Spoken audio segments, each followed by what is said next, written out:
Hey guys, Steph Brutality here, and I am here with Mr.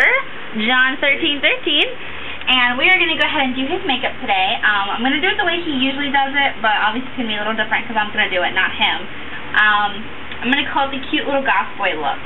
I don't know if he wants me to call it that or not, but that's what we're going to call it. Okay, the first thing we're going to do, he just washed his face. I don't need to moisturize. His skin definitely doesn't need it. In the winter it does though. So in the winter we would moisturize at this point. John is a ginger, so his skin's a little more red than we would like. So he likes the e.l.f. Complexion Perfection Power. So we're just going to do a nice wash of this all over the face.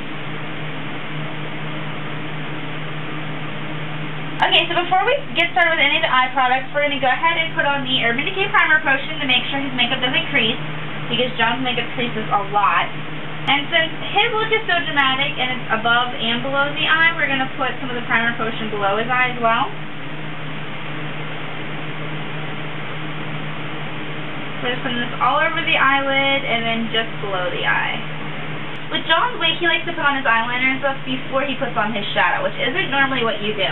But with John, he doesn't want the eyeshadow or the eyeliner to actually stand out. He wants it to be blended in with his look. So we're going to go ahead and do his eyeliner first. Normally, you wouldn't do it this way, but John doesn't want it to show. You just want to go ahead and line the top eyeline. It doesn't have to be perfect because with this look, we're going to be covering up with shadow anyways. But this is mostly just to make sure we're getting full coverage all the way down to the lash line. Now that his top lid is lined, we're going to go ahead and put on the bottom line. And for this, we're using the Perfect Blend pencil from Covergirl, because the liquid eyeliner is very hard to keep on the waterline. So this is what John prefers to use. And again, he's very messy with this, so we're not looking for precision here. Okay, so now that we have the top line and the bottom line lined, that was very redundant, we're going to move on to shadow. The main reason we do this first is because this gets close up to the waterline where you don't want to be putting a lot of powder.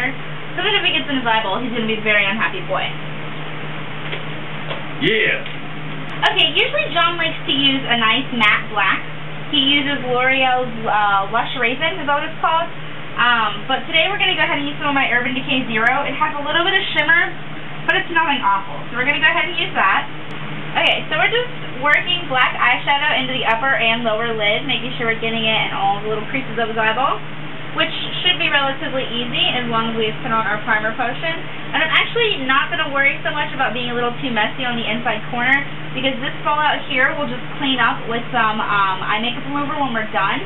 Because with his face, it is completely unpreventable. Like when he does his own makeup, it gets everywhere. I don't know what it is about his skin, but it's a mess.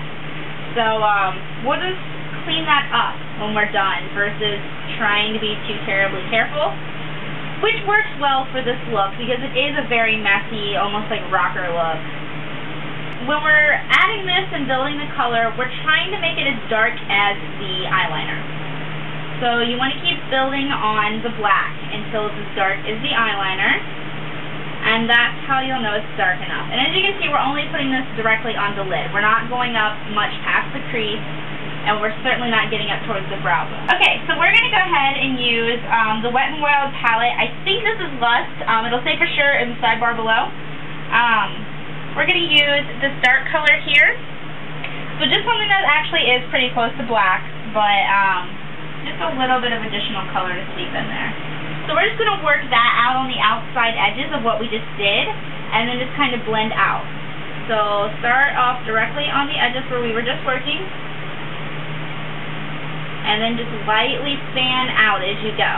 So this is just kind of adding in another color towards the edges and kind of smoothing out what we just did because it's not nearly as pigmented as black. Okay, as you can see, we have a little bit of fallout through here, and it's obviously not part of what we want to keep in our overall look. Okay, what I'm actually going to grab is the Wet n Wild eye makeup remover. This is not something I like to use all over the eye because it just gets in your eye. It's alcohol-based and it burns quite a bit. But since we're just cleaning up outside of the eye, we're going to go ahead and use this because it's really good. It doesn't leave behind a residue, so it's nice for the fact not worrying about it making your entire makeup run. So it's going to get a little bit of fat on a Q-tip. What are you doing? Okay, keep your eyes closed. And we're just going to go wherever this goes outside of that natural shadow we were trying to create. we're just going to go ahead and clean that line up a little. So this is what John usually looks like. Usually he does a little bit of back combing and teases it up for some volume, makes ugly zombie faces the whole time.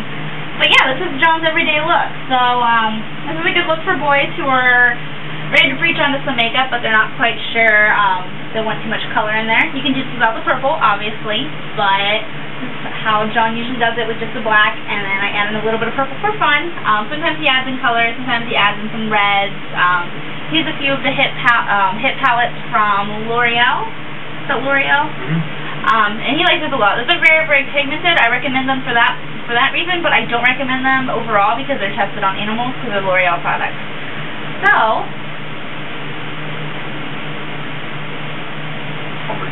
someone's fancy. Alright. That's what I like. I know what you said. Alright, thanks for joining us today. If you guys would like to see any requests of looks for me to do on Mr. John here, just let us know because, fortunately, he's a very willing subject. Thanks for watching, you guys. Bye.